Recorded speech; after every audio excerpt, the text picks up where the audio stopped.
So what exactly is the difference between the Kawasaki H2 SX and the Kawasaki H2? There are quite a few things that are very different between power deliveries, between electronics, how the bike rides. Obviously one's a touring and one is a super sport. And today we're going to talk about exactly what those differences are, what to expect, and which bike is for you if you're looking to buy a Kawasaki H2. Let's go ahead and dive into it, and thanks for watching.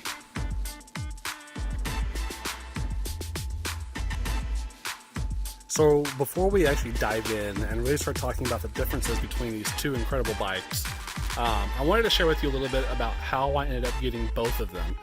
Some people are like, oh, does your wife ride? She doesn't. Why do you have two H2s? Well, I'm going to tell you why, because I got switched and baited, or baited and switched. So basically, here's what happened. If you're looking to buy a Kawasaki H2 on the internet, you're going to find that websites like Auto Trader, Cycle Trader, a bunch of different other type of car listing websites are going to have H2s listed.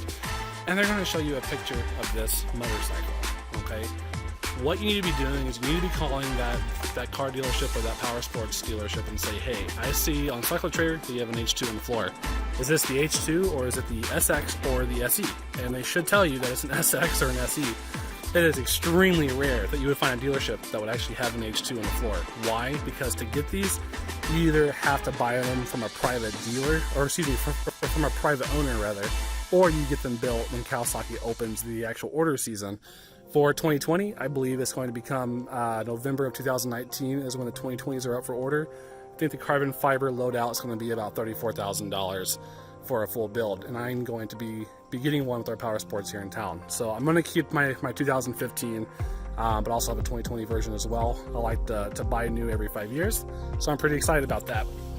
So basically what happened was I went over to Ohio, and I walked into Power Sports. I'm like, yeah, you guys have this H2. They confirmed on the phone call before I drove 4 hours that yes, they had an H2 on the floor. It happened to be this. And I didn't know like really enough about the Kawasaki H2 to understand the real differences, besides this one over here is a super sport and this one is a touring.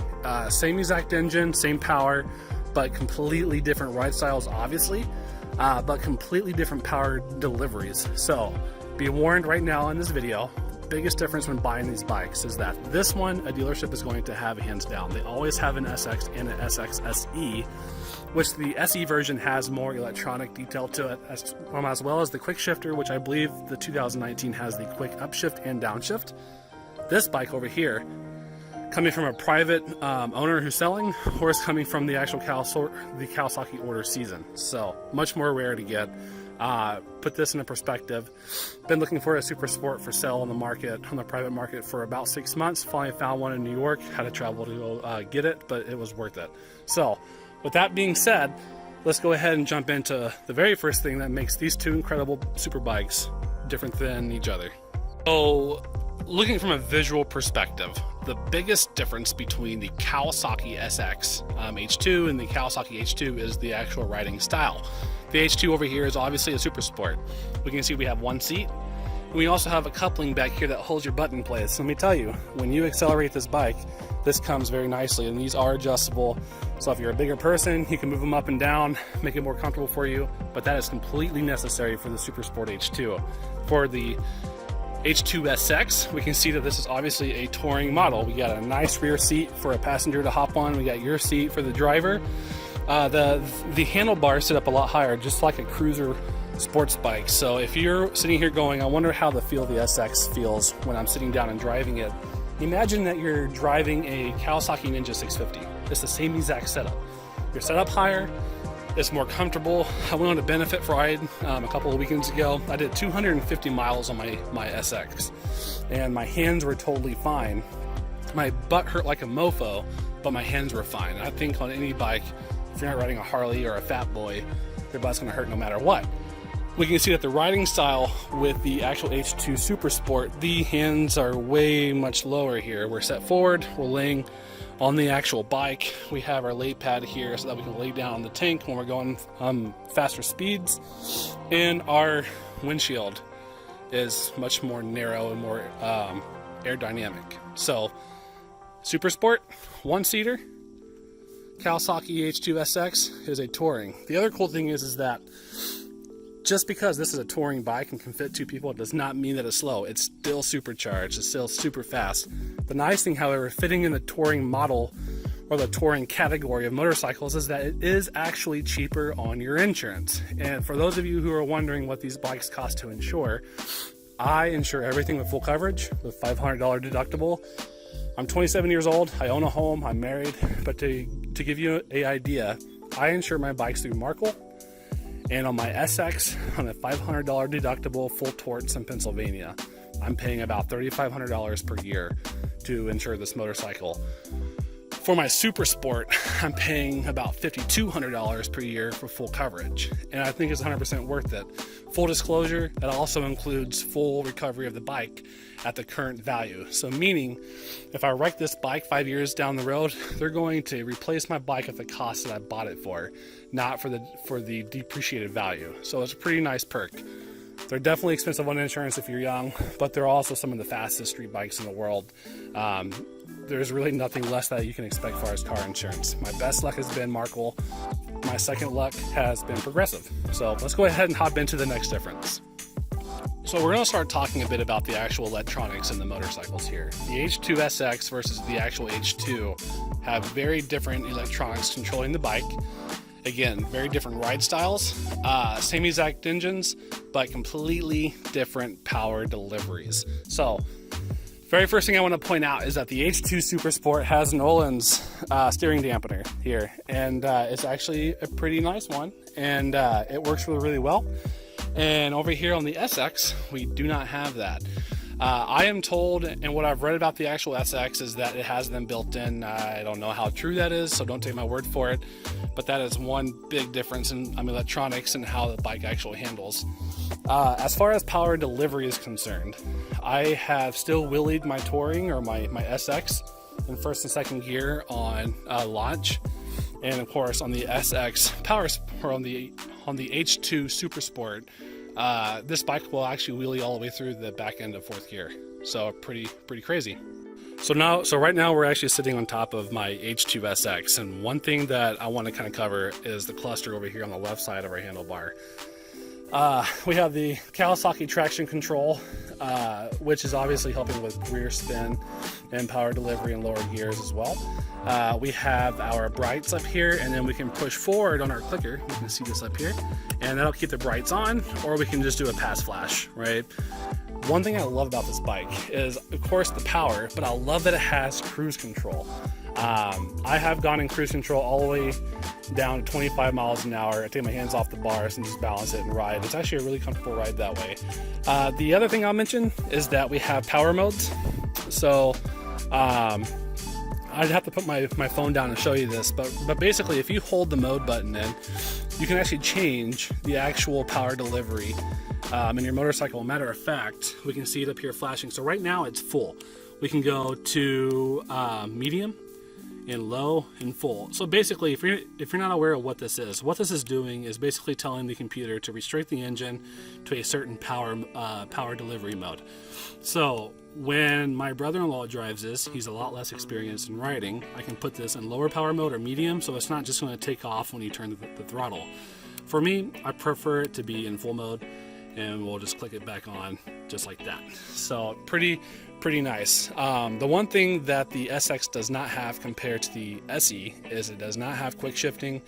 If you have ever experienced quick shifting, it is absolutely amazing when you're going. Basically, all you have to do is just shift. There's no clutch control need whatsoever. Pretty awesome when you're going fast. So, favorite thing about the SX that I don't like about the actual H2 is that it does have the cruise control, like I mentioned before. It's super awesome. When I went on that 250 mile benefit ride, cruise control was actually a lifesaver. It was pretty sweet. We have our horn. We have our blinkers over here, left and right, push to turn off. And then over here we have our modes button, and we have our engine starts and stops. So right now we are in the mode programming for the bike, and really the only electronics that we can really adjust on the SX is the shift rev number. So basically I have it to where my rev lights blink at me when I hit 5K. Our shift lamp is on. we have a mode, so like a preset mode. So basically, for this one specifically, it sets the brightness of our display. This is the Type 2 unit, so I can have 3 different types, preset everything, and then change types, and changes all my settings in one shot. Tells us about our battery.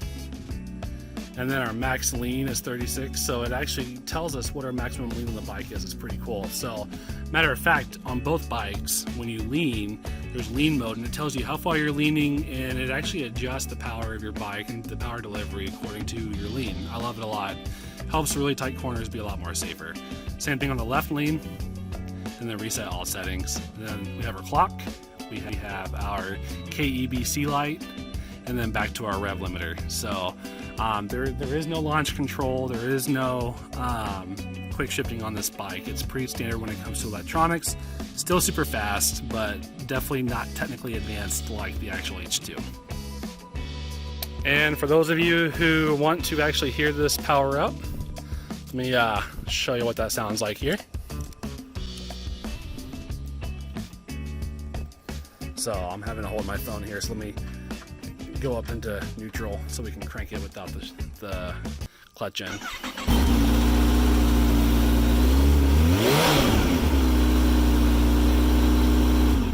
I would rev it all the way up, but my kid's asleep and my wife will probably get mad if I start going crazy in the driveway. So that is the SX electronics. So this is sitting down on my H2 SX, or excuse me, on my H2. This is my 2015, so it's a little bit more outdated. You can kind of see wear in the paint. But we can see here on the left, much more minimalistic. We have arrows for changing our electronics. We have our horn down in the bottom left. We have our hazards in the top left. And then we have our brights and headlights. So over here we have our on and off switch, and then we have our mode switches.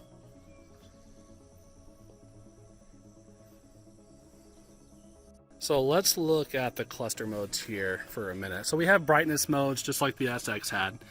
We can change how bright our actual monitor is here. And we can see how the actual RPM gauge doesn't actually give you numbers because you really don't need them, right? But when you're going, it'll show you 2, 4, 6, 8, 10, 12, 14, and the RPMs all the way up to 14K. At 11,000 RPM, it's said that this bike delivers about 202 horsepower to the rear wheel. We have rain mode, and I haven't actually used rain mode yet. I'm not quite sure how it changes your bike. I'm sure it has to do with traction control and power delivery. We have Kawasaki traction control. I always have this set to 1. There's 3 modes. Basically 1 will keep tire slip from happening for the most part, but you're still going to be wheeling, especially at launch. We can see those going through. We have our shift lamp, which is always on. Our shift rev light turns on at 13,500. So whenever we hit 13,500, my light starts to blink versus the 5,000 on my SX. We have the KEBC light on or off, and I always have it on.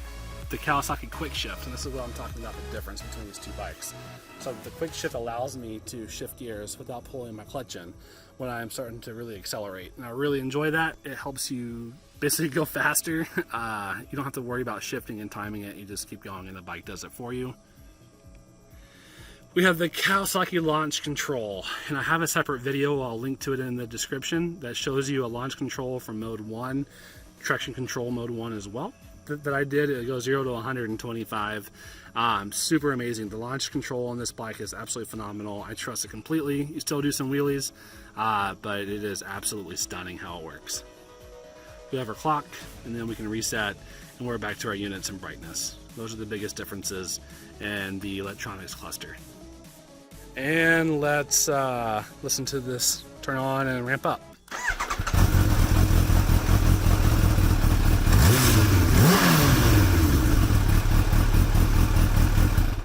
So there's definitely a difference. You can totally hear it. But like I said, the riding styles are very different. A one-seater, handlebars are way down, and it's definitely a super sport. So who would I say that these motorcycles are best for? Well, let me answer this. Even though I got baited and switched on my SX, I'm really happy that I started out with it because these are both supercharged beasts. They're both pushing 200 horsepower. They both go super fast. The biggest difference in the actual power delivery is the fact that first gears go much faster with the actual H2 versus the SX. Power delivery is way more instant with the H2. So for instance, when I flick my wrist, this bike hauls rear end. There is instant power delivery. You see my Tesla in the background. People brag about Teslas because as soon as you hit that acceleration, it's instant delivery to your wheels from the battery. The H2 feels just like that. It's just an instant delivery. You twitch your wrist, you're moving. The SX is a lot more forgiving with a higher RPM power delivery. Makes for a much more comfortable ride, much more safe feeling. If you're more of a cruiser person who enjoys to look around while riding but want a fast bike, the SX is definitely for you.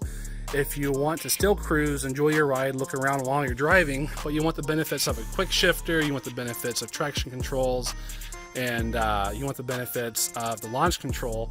I think that the SX SE has launch control. I'll have to go back and look, but I know for a fact that it has quick shifting, which is super convenient, and I believe the new 2019s and 2020s coming out have both quick shifting for up and down. If you're looking for super fast, super crazy, blow your head off, leave your balls behind you by about a mile when you're pulling in first, second, and third gear, the H2 is for you. The new 2020s coming out, I believe they're expecting it to be $29,500 for the base model H2, which is basically just the mirror paint, which is what I have now, and then you have the H2 Carbon, which is supposed to be $32,500, and what's new about that is it's rumored it's going to have self-healing paint. So if you actually scratch the paint, you can put it out in sunlight, it warms up a little bit, and the scratches actually heal, so you can't see them anymore. Trying to think if there's anything else I really want to point out with these two incredible bikes. I love them both. If I had to get rid of one, I would get rid of my SX. I don't have a wife that rides, so I don't need a two-seater. I love the actual style of the H2. I love the green. I love the reflections in the paint. It's just absolutely amazing when you buff it out and you clean it. But then I also love the SX. When I go on benefit rides, I have something that's awesome, has a supercharger, it whistles and tweets or chirps, and it's still very fast. How many guys I've gotten this bike to 140 in a breeze with no issue. It's just the H2 can get there way more quickly. Like I've mentioned before, on the H2, I've done wheelies in fourth gear. In the SX, I've done wheelies in first and second. After first and second, things calm down much more. I get hella better gas mileage in the SX than I do in my H2. Every day when I take my H2 out, I usually go in, I top off with gas. I always put at least a gallon in it from the day before. If I ride really hard, I'm going through 2 tanks of gas a day. Riding hard means I'm usually averaging over 100 in the back road to where I'm at. Besides that, that's some of my noticeable differences between the Kawasaki H2 and the Kawasaki H2 SX. So when in doubt when buying a Kawasaki, if you're wanting the H2 Power or the H2 Super Sport, be sure to call the dealer to make sure it's the actual Super Sport and not the Touring. 99.9% of the time they will tell you that they have an H2 on the floor when it's really a touring bike, but they have it listed with a picture of this. So thanks guys, let me know how you think of the video. Do you have an H2? Let me know how you feel about it. Which H2 do you have? What kind of videos do you want to see next? Be sure to check out my description on the launch control on the H2 that I took today with my GoPro, and be sure to subscribe. Thanks for watching.